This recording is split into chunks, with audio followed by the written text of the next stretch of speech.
right, I'm here at the Harley House restaurant in Lunenburg where there's an event for Charlie Baker, and there is quite a crowd. We had to go 3 rooms to get to someplace where there's some space, but Chip Jones, regular on the tech guy on the radio, is here.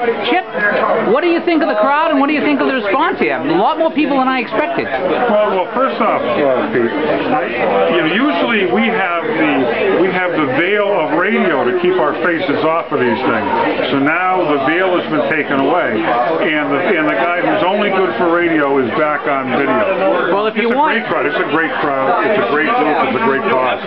Well, to be here. If you want, I can loan you the Doctor Who scarf, and you can wrap it around your face if you want to hide it. I can't take the Doctor Who scarf away from you, Pete.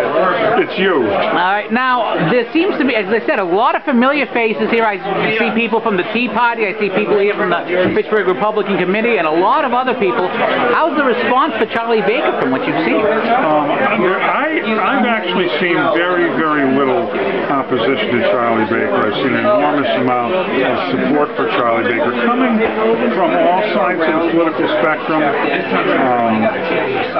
from people who are significantly more, if you will put it in quotations, conservative in terms of certain of the platform items.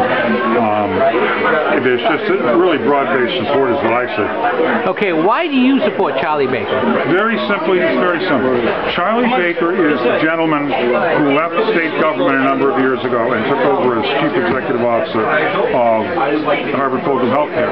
And at the time that he took over from Harvard Pilgrim Healthcare, that organization was bankrupt. It has papers written. Rob Bino from Red Master. We'll grab him in a moment as well. Where'd he go? Right behind you, but keep talking. He's behind me. I don't know. But he took over Harvard Pilgrim when it was bankrupt, and Charlie turned it into both the most highly rated and the most profitable insurance company in New England. Now, I can't think of a skill that the Commonwealth of Massachusetts needs more than that sort of management after this last 6 years of failed management by the Patrick administration. We have missing children, missing agency directors, missing driving records, missing management, missing money. It's just astoundingly, horribly mismanaged. And what I want is, I want to experience that moment when a manager who can turn a bankrupt business into an extremely profitable business takes over the corner office. That's what I want to see, no more, no less. Now, last time around, Charlie Baker got 41%. And it's 4 years later, in 2010, that was ostensibly the best year possible for the Tea Party nationally.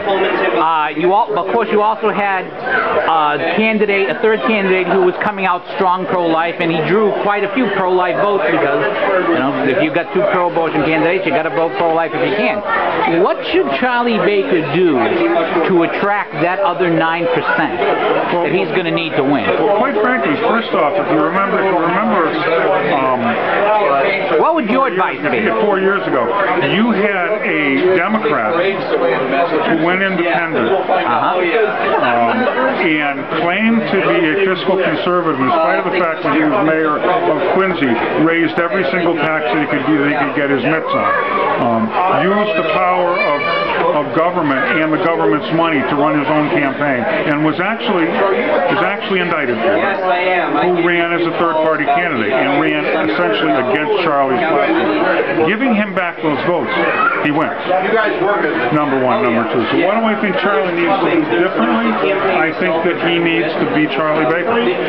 When you meet Charlie, when you talk to Charlie, when you experience who he is, you'll smile and say, I like that guy. Is there any kind of pitch that he should make to Tea Party conservatives, or is he a natural fit for Tea Party conservatives because of his fiscal beliefs?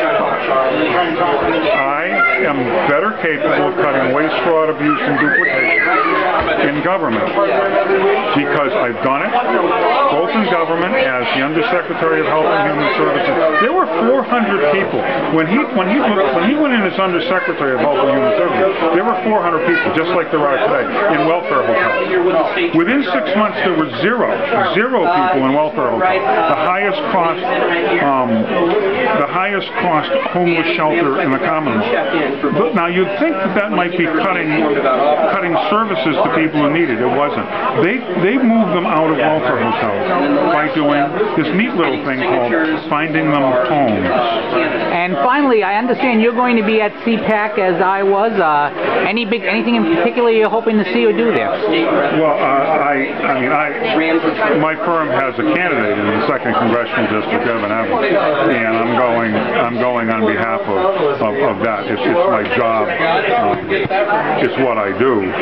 But I'm really looking forward to it because we've got a 26-year military veteran who's a conservative military veteran who's running in Connecticut, and we look forward to taking out a relatively liberal gentleman by the name of Joe Courtney, who belongs to the Progressive Caucus, the People's Caucus, and a few of the other ones that are destroying the country. All right, Chip Jones, thank you very much for your time.